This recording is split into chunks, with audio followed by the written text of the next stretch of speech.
Welcome to another episode of the Shortsighted podcast. Today, recorded adventurously in various ways. The audio on my end of the actual recording is unfortunately not very good, even though the episode is super interesting. I thought we're talking to Andie today, who reversed over -3 diopters and astigmatism pretty much to where she's not wearing glasses almost any of the time. It's an interesting episode. Again, I was stuck on the back of an island that was only reachable by boat and only had a tiny little bit of internet, and I didn't bring all my stuff. So this is a little bit of a sketchy audio bit on my end. Apologize for that.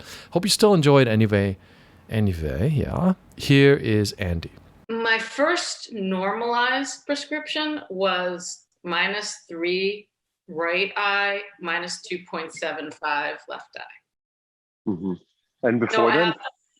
Yeah, that's correct. Before that, my glasses that I had that I barely wore because I wore contacts all the time were some horrific over prescription that once I visited your website for the first time, I just basically threw them away. I just didn't even want to know what they were, but they were. Yeah, like really scary with the astigmatism and everything. Yeah. So and currently, where are we at now? So currently, I don't wear any correction now at all.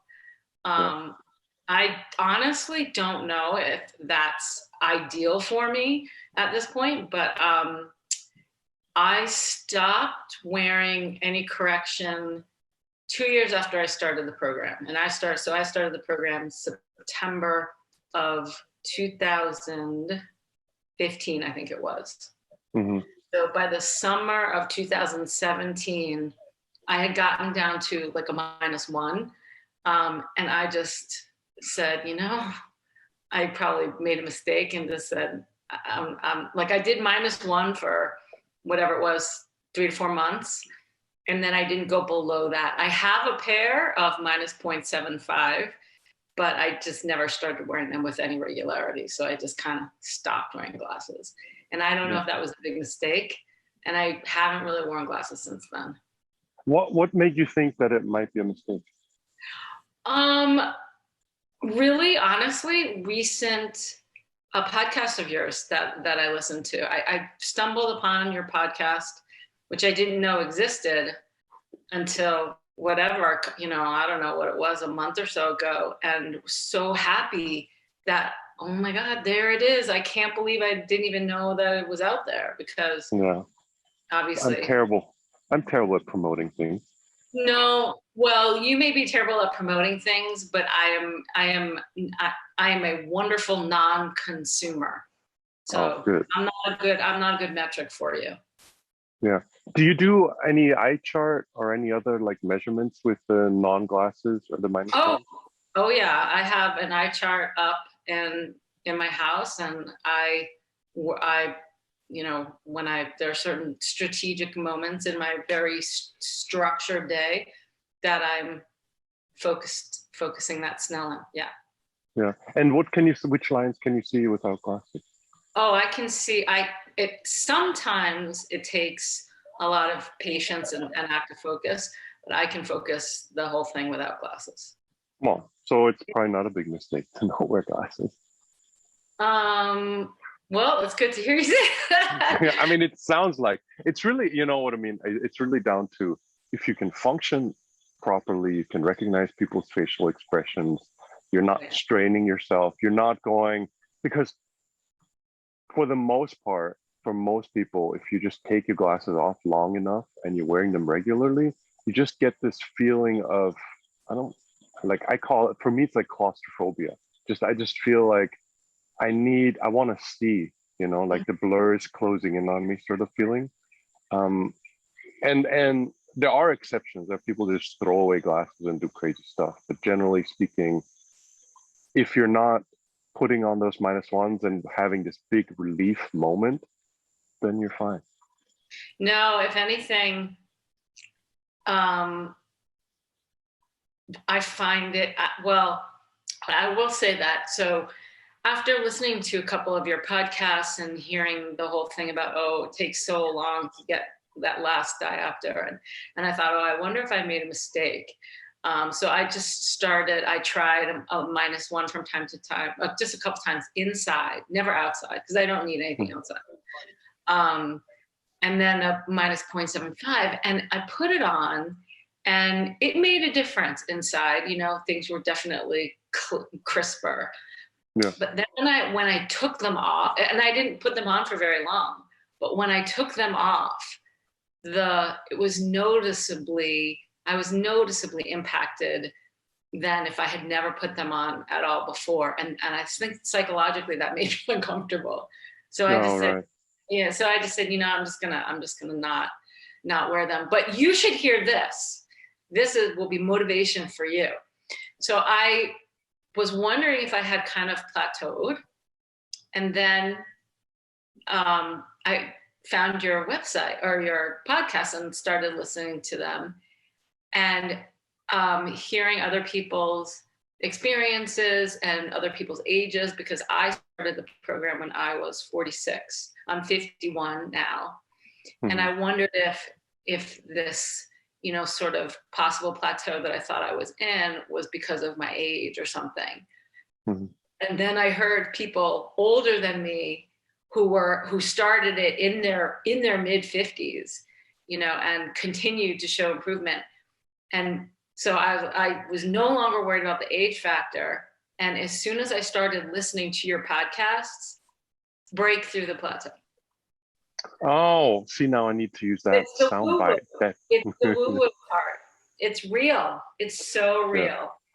Yeah. You know, I think it is. So there's this totally unrelated story, but my parents used to talk about this because they're both physicians, right? So dinner table, you have to listen to all the terrible things that go on all the time. And one of the things my dad used to always say is that he hates it when in the hospital, they give people a prognosis of how long they have left to live, especially if it's short, because he says it always happens. If you tell somebody they've got 2 weeks to live, they're going to be dead in 2 weeks. He says, I mean, I don't know, right? But he worked at the hospital, you know, every day. So he witnessed a lot of this stuff. And he says he really, really despises that because it really seems to him that our brain is very powerful in that respect and believes stuff, right? Like people literally would die. And this is completely anecdotal and off topic and everything. But no, it's in my wheelhouse. Yeah. And check this out. This is even more off topic. I just found a button to turn this camera around. Oh, can we appreciate that? Oh, we can't quite see it. It's just ocean back there. So that doesn't quite come the same across on camera, but I'm in this little wood bungalow that has no air conditioning and no power for the most of the day, and just beach. It's great. Yeah. And I was worried about you because I was here, and you can only get here by boat. So when I realized that it was like this, I was like, I don't know if there's going to be internet. Well, I'm really glad that I feel like this conversation is a very, very long time coming. Very long time coming. I'm super excited. So remind me again, when did you stop wearing the -1s? It was the summer of 2017. 2017. And since then, anything changed, new, different? Do you ever wear them? My recollection serves me. I wore the -1s for, 3 to 4 months, and that was the last time that I wore glasses with really at all. We are talking very gradual progress that I've made since then, but it's been steady. It's been very steady. What made you start in the first place? What was the motivation to mess with all of this? Well, I stumbled upon a link to an article that you had written about how terrible contact lenses were for your eyes. And I wore contacts every day, like almost from the time I woke up, almost until I took a shower. I'd take him out when I took a shower. And then after that, I'd wear glasses around the house. And when I've learned that, hey, these things are really, really bad for my corneas, I never put them in again. Well, that's not true. When I was doing your Back to 2020 program, I would put contacts in if I needed correction and the weather was bad, because, you know, when you have glasses and it's raining outside, it's like, you know, you can't. Yeah, true. So that's the only time I would wear contacts after that. But then what I would even start doing was just, you know, the no correction day once a week. Mm-hmm. I would just save that for bad weather day, so that then I, you know, so that then I could just not have to worry about the glasses on the no correction day when the weather was bad. So, and then I wouldn't have to wear the contacts. Do you think, by the way, for the program, we need these kind of chats? Do we need Zoom chats or some other form of interaction? For people doing the Back to 2020 program? Yeah, I wonder.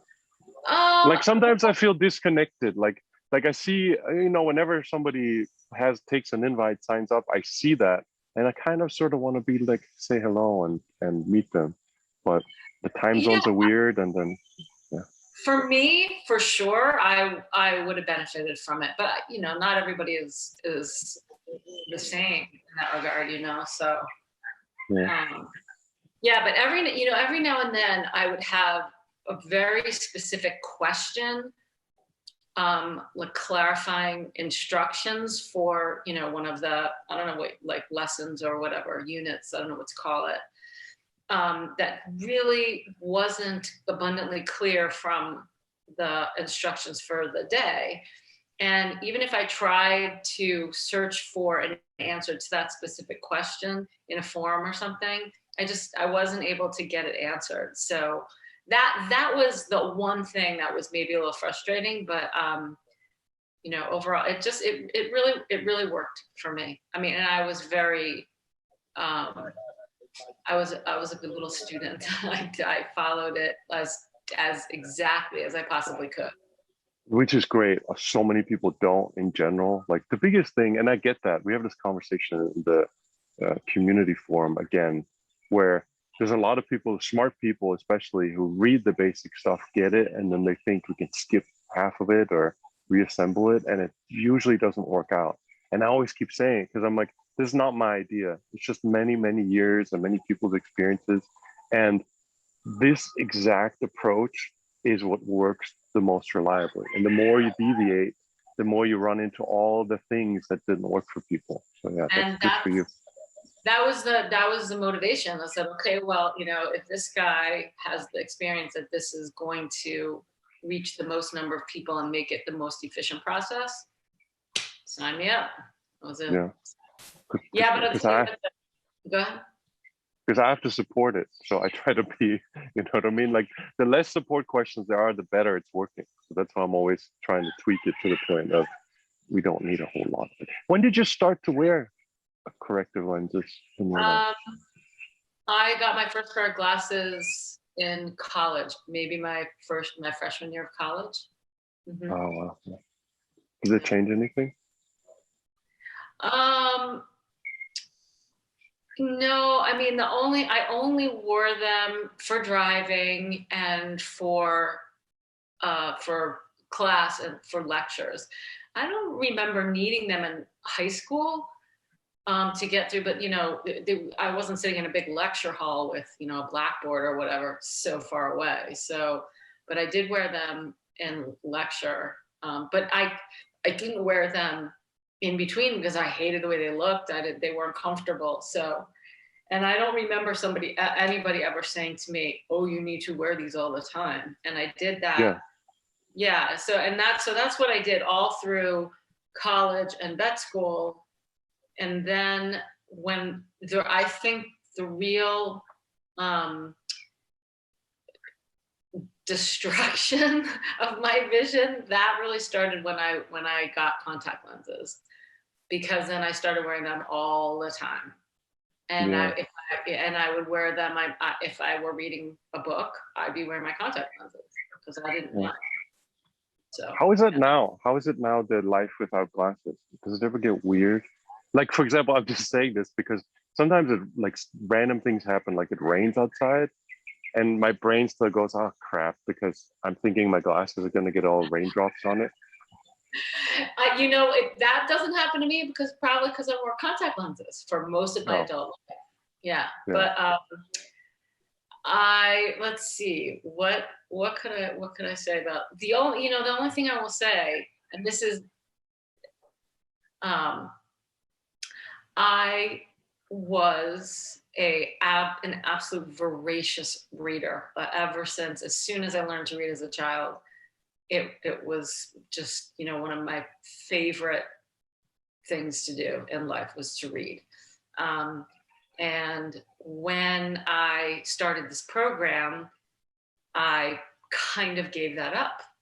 That's been the saddest thing. And I realized that I could, do it in ways that would be the least impactful on, my distance vision and everything. But I think, I know how much time I've spent in close-up over my lifetime and how much effort I've put into restoring, a healthy visual system, that it's like a sacrifice that I'm willing to make.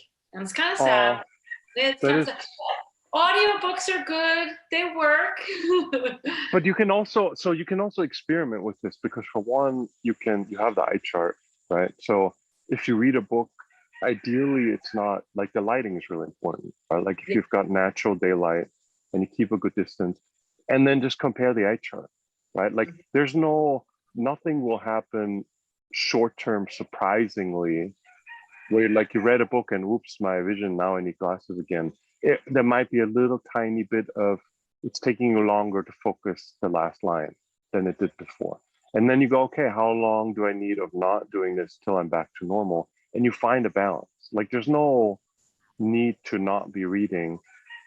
More extreme and maybe not necessary is you could use a small amount of plus lenses, like just a half diopter, making sure that you're not getting any presbyopia symptoms from it over time. But that also can potentially help if you're finding you're reading a book without glasses and then your vision is kind of crappy for 3 or 4 days. I mean, that's all that'll happen, worst case, right? And then you could be like, all right, so I'm going to not read a book for a week or two, or you play with plus lenses. And I would probably stick to plus lenses and just go with your vision changes so gradually. The beginning would just be a little bit of a muscle spasm. And then you just look at knowing your eyesight. How long does it take for that to go away? Because there's for sure a balance. Right? Because I do a fair amount of close-up work that I don't really want to be doing, that feels like too much. But then I just know I'm getting into this 8-hour marathon, and I take breaks and stuff. But then I know I need a weekend of just like where I'm at right now, there's just no screens. And then I'm perfectly fine again. And once you find that balance, I don't think there's a need for a big sacrifice. Well, psychologically, I'm not ready to go back to reading. I think it was so easy for me to just throw myself into the whole back to 2020 thing because of what I had come to understand about conventional medicine. I'm a veterinarian. I don't know if you knew that, but oh, I didn't know that. No. Yeah, I'm a veterinarian, and I just did horses. I'm retired and I don't practice, but I just did horses for all my career, and I learned through my practice in the vet world that the same shenanigans were going on in human medicine, let's put it that way. And that the first principle of good medicine is first do no harm. And that is absolutely thrown out the window in conventional medicine. And I apologize because I know your parents are both physicians, but that's fine. That's tough. They're very different. They're very different. My mom is very against pills. She won't do it. She doesn't allow processed food. She doesn't allow frozen food. She's very like, it's funny to see it because my dad loves pills and he just subscribes to everything that they say as fact. And my mom's the total opposite. So I think all of these things are personal interpretation. Like it's still whatever you learn in school filters through who you are, and then you put out in the world what you believe. You know, like it's just funny because watching both of my parents, my mom would say, do not take any pills unless you absolutely have to, and there's a super strong reason to. And she was a pediatrician, and she wouldn't prescribe things like antibiotics and stuff unless it was completely necessary.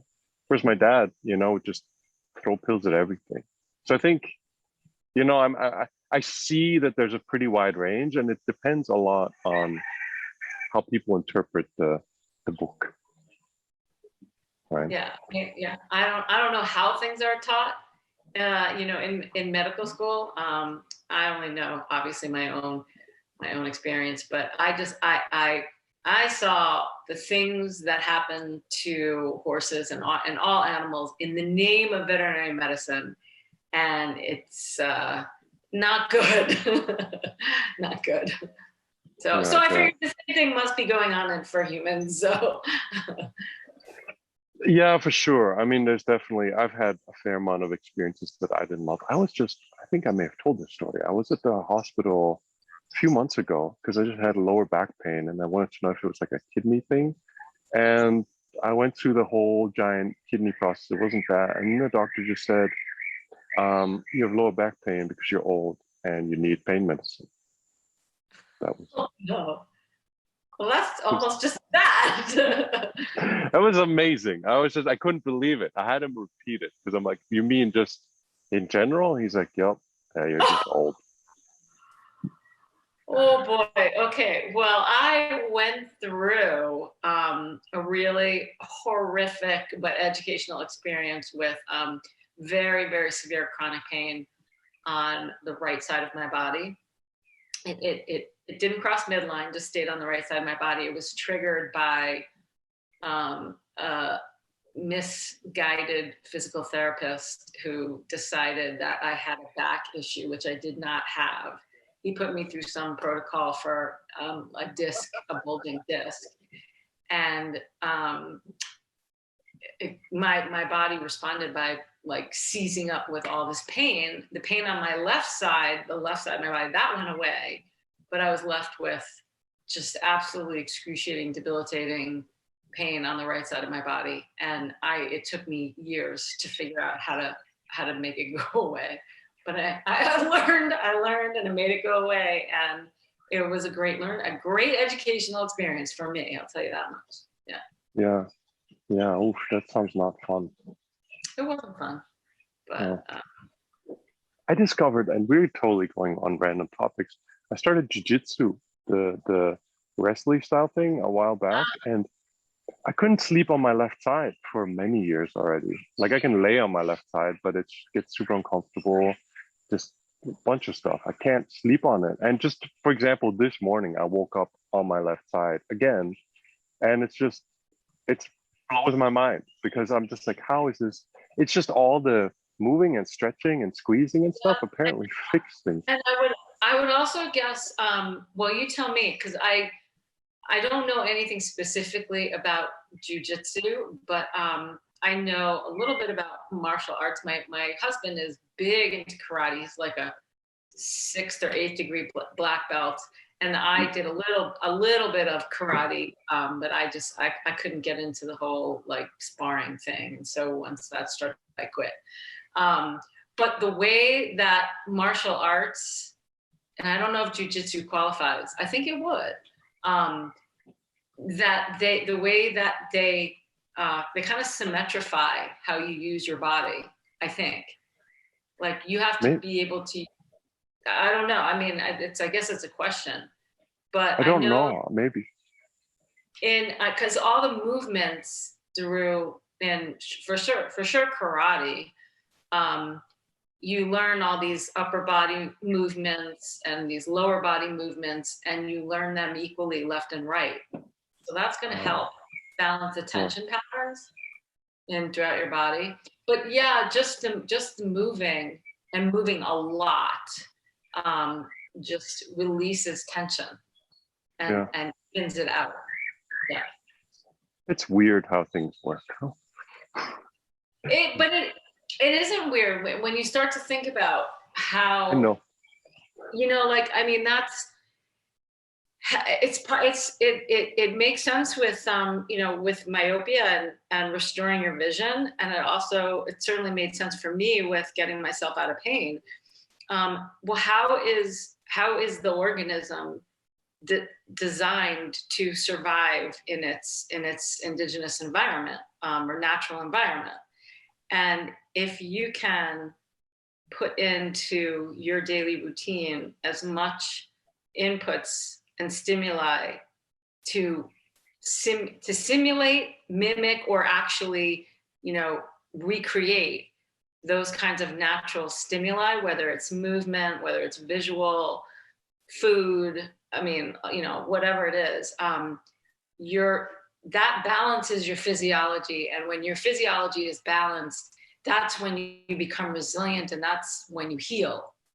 So that sounds probably more woo, more woo-woo than it should, because it's all just science. It's all just science. So yeah, I mean, I definitely, considering that eyesight, how simple it is. Like once you figure it out, it's really just, there's nothing to it, right? Like it's just, don't wear more correction than you need and challenge your eyesight a little bit. And what you just said, spend more time taking the eye into its natural environment, and your vision goes back to what it should be. It's just when they call people with glasses patients, like that's just, it makes me so upset, and prescriptions and all of this stuff. I'm like, it's not, it's like a healthy eye that is responding to its environment. And it's unfortunate that we're in a camp, that this has to be non-mainstream or alternative or woo-woo or whatever. Just the fact that using it as nature intended makes it work as nature intended. Do you know, I have such I get angry when I hear the quote unquote experts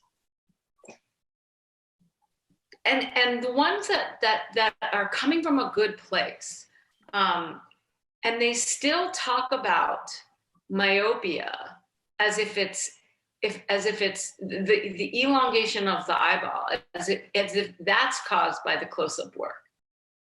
It really bothers me, like that, because that's what you do. You know who Andrew Huberman is? Oh boy, yes. Are we allowed? Okay. I recently he's a neuroscientist. He's out of Stanford University, neuroscientist. And he's not an ophthalmologist, but he teaches ophthalmology to medical students. And I recently heard him on an interview talk about myopia and how it's caused by close-up work. And I wanted to strangle him. Does he really not know? Well, I mean, there's a component, right? Like pseudomyopia, the muscle spasm is close-up work, but the progressive lens-induced kind isn't. And he was talking about the elongation of the eyeball specifically. Yeah. I mean, maybe he didn't intend to be as specific as he was, but when I think talking, especially somebody like him with his regard and potential influence, he needs to be very specific and accurate. And that it really disturbed me. Yeah. Well, and I think, okay, so with that stuff, I generally stay away from the debates because you can lose yourself, right? Like you can be an academic and write papers and live in that world. For me, it's just a simple thing of, I don't want to wear glasses. And I'm assuming you don't want to wear glasses, and let's just fix it. And then the discussion of who's right and who's wrong and who should write a peer-reviewed article left for another day. Like the battles. And I would love to talk to the guy. I mean, it would probably be interesting and fun. But then what I found in the past, and I've kind of stopped doing that, like engaging in debates, because I prefer to use that energy and just, whoops, I don't need glasses, and I'm done with that, with that adventure. And I think that's the case for most people, because what I found is people that love to have that debate don't really care about fixing eyesight. They just love the debate. They just want to be right. Yes. Right. And I like to be right only insofar as, whoops, I can see fine, right? I don't need glasses for it. Yeah. No, I mean, I am anti-suffering. And there's so much needless suffering going on in the face of and at the hands of conventional thinking and conventional medicine. And I just want that to stop. Yeah. So, yeah. Well, I super very much appreciate you stopping by, even though I had to postpone our last chat with the running away to the island thing. Because I think it's super important that people hear this from as many people as possible, right? Like you starting with -3 or wherever it was, you're pre-normalized to really just not needing those things. You discovered the podcast. I think there's a lot of power in not just me repeating this stuff, but you can click through and go, okay, there's all these people who had their own individual experience going to the same point of, I don't need these things.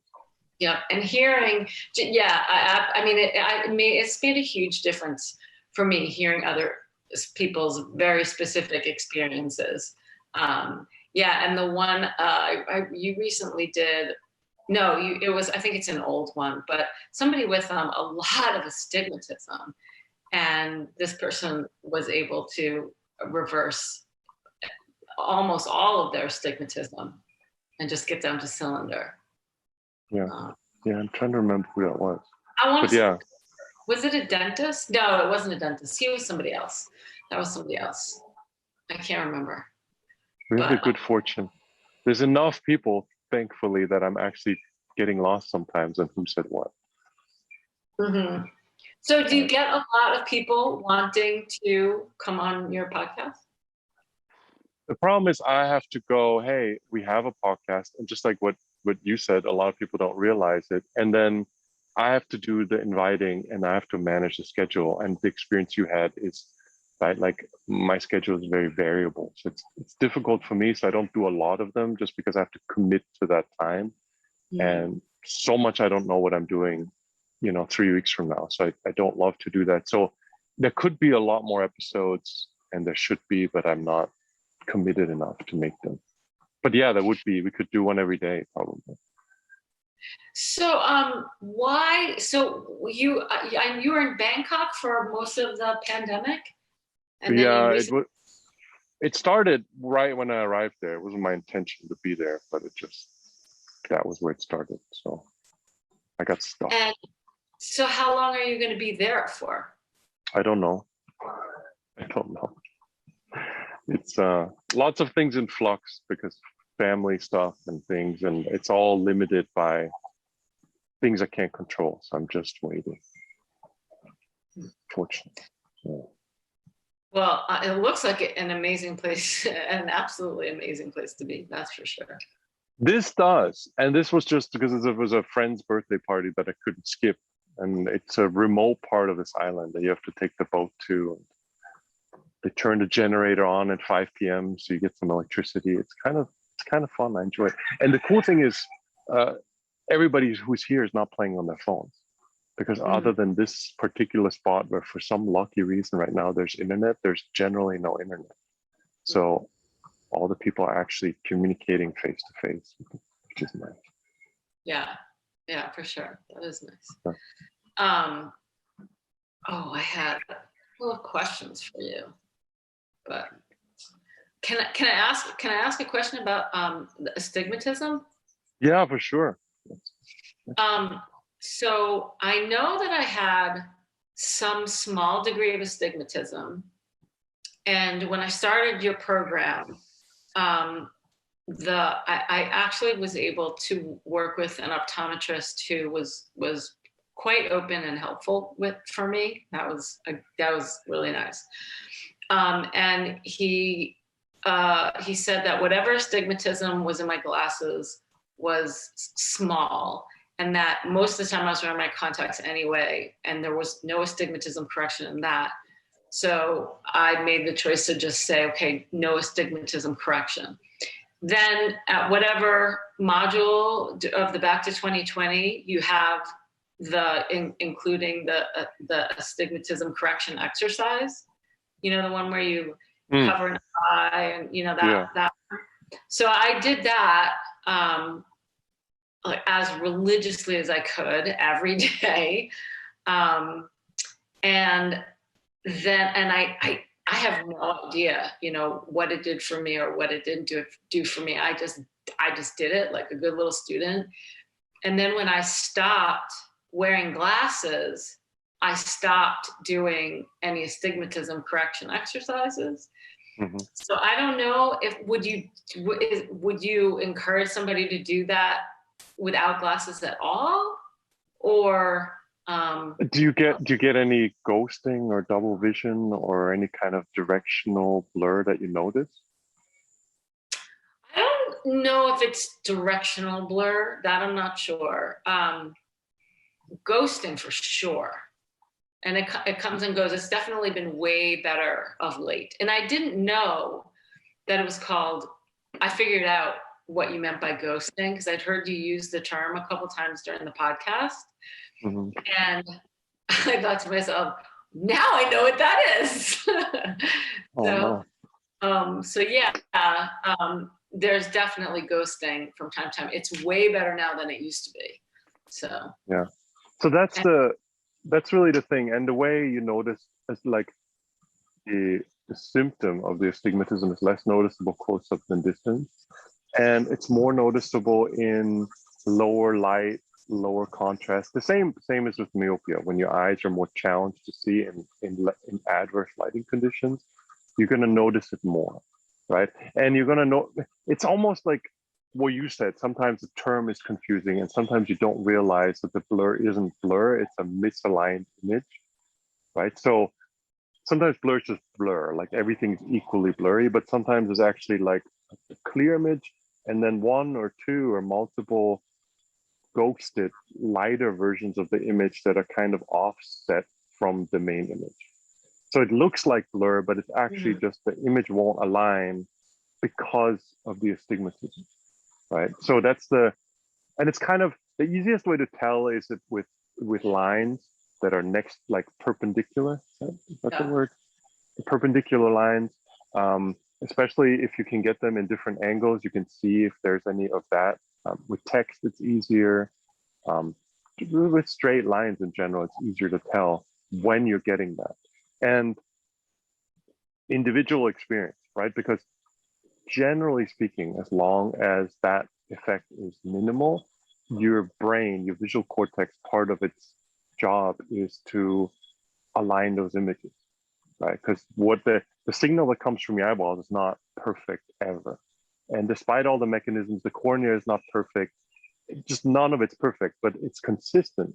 So your brain eventually figures out how to make it all what it is that you can see properly, right? So if you have some amount of astigmatism that you wore correction for, so your brain didn't have to retune it, then once you skip wearing that, now you've got this, what I call ghosting or double vision, which is really also not, there's not like one great term to express this.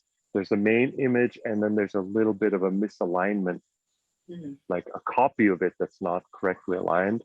And that's lighter and fainter. So you just think it's blur, but actually sometimes you blink and everything is perfect. It's just your brain went, this direction, but it doesn't do it all the time perfectly, consistently, but over time, slowly, especially if you're consciously aware of it, it'll figure it out. Like there's exercises like the alarm clock in the dark.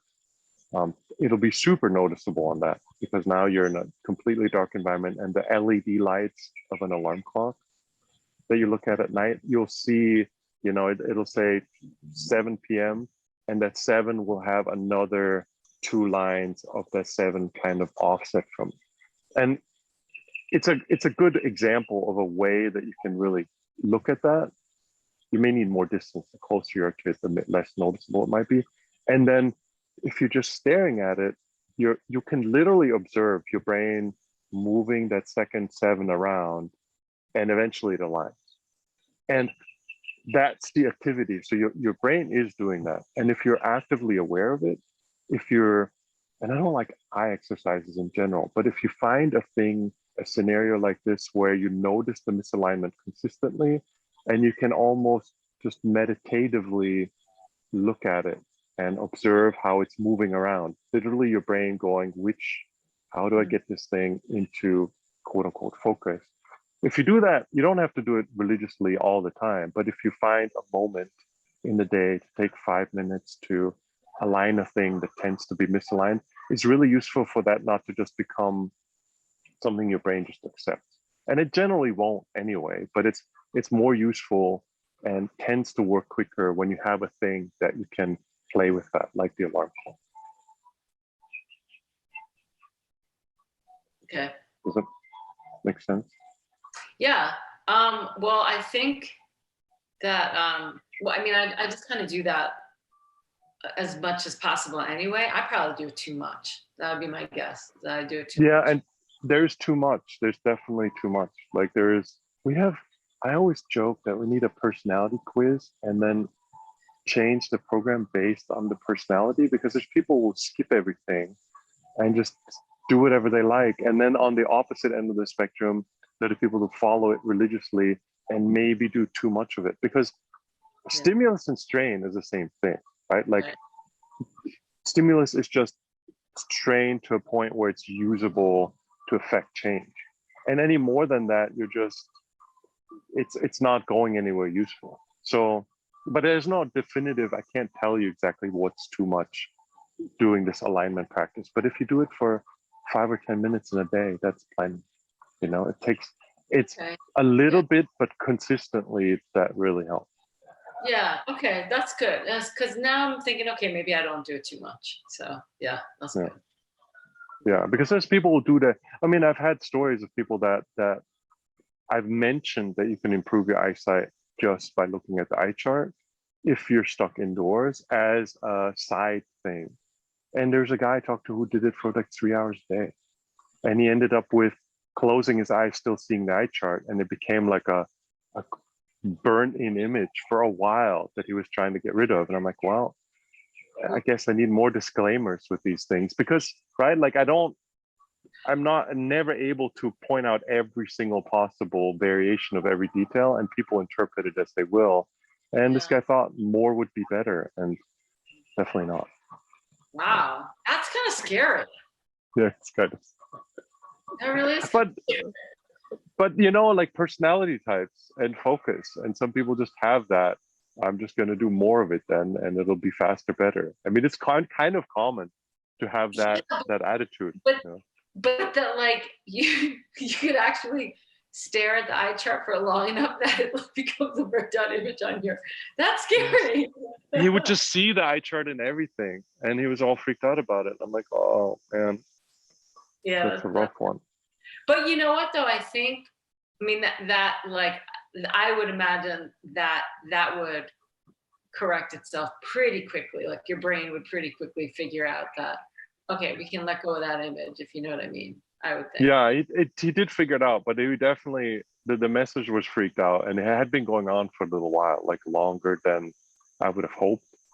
And it wasn't a thing that I'd seen before, so I couldn't really tell him it's going to be 3 days or a week, And that makes me paranoid, because I'm like, okay, how much of my suggestions online do people misinterpret? And then at what point does somebody write a terrible thing about how I destroyed their vision? So, you know what I mean? Like, it was one of those moments where I'm like, oh boy, you have to be careful about what you say. Even find out about that? He either emailed me or posted on Facebook. I can't remember now, but it was a definite. It was one of those moments where I'm like, I can never be careful enough with how I phrase things, right? Because I'm just like, spend some time looking at an eye chart, and some time, right? I didn't say don't do 3 hours of it. Yeah, you and Andrew Huberman, you got to be precise. I'm not always that precise, unfortunately. Yeah, no, I'm kind of making a joke. All right, I think this should be good, right? I don't want to make it too long because then people complain about not wanting to listen to 3-hour podcasts. Yeah. How long has it been? Not that long. I don't know. No, I mean, like, it seems like half hour to an hour is the ideal time. I can't tell on here because I'm using my phone. Just seems like a good amount of time. We hinted at horses and we talked about astigmatism.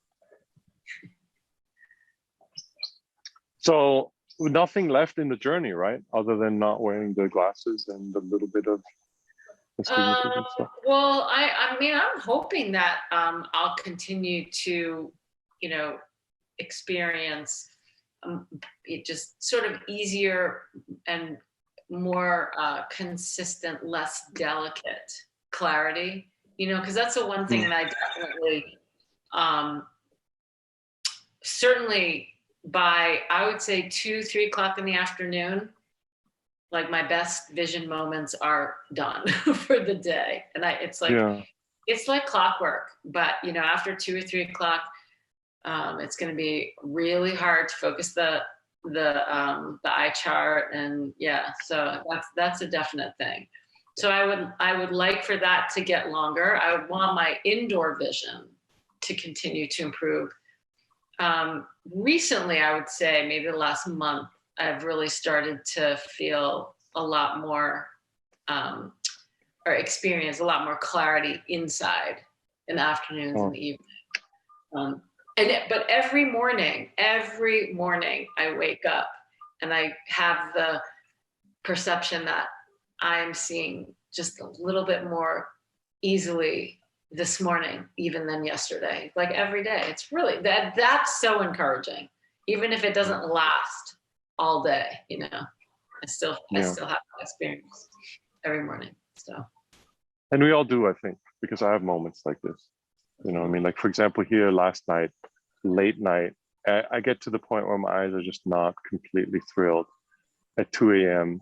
in relative darkness with people that I don't know, all of them too well, recognizing them at a distance wandering around. Like, it definitely happens that in another situation I could see better. And I think some of that, I mean, not quite to that extent, is natural. Like yes, you should see fine all day, but we don't always have perfect vision. Like it's and I also think at 2 a.m. you're supposed to be asleep. So yes, probably yes. So it doesn't surprise me that your brain would have a lot of challenge, a lot of blur challenge at 2 a.m. That makes a lot of sense to me. So it wasn't super fun, but I did make it in time for our chat. I'm very happy. Well, thank you. Yes, me too. And hopefully other people will be motivated to do this for themselves, because it's a good gift to have your vision back. So it's a gift. Perfect. So thank you. All right, that was Andie. I hope you had fun with this episode. I promise I will bring better audio gear next time. See you in the next one. Meow, meow, meow, meow.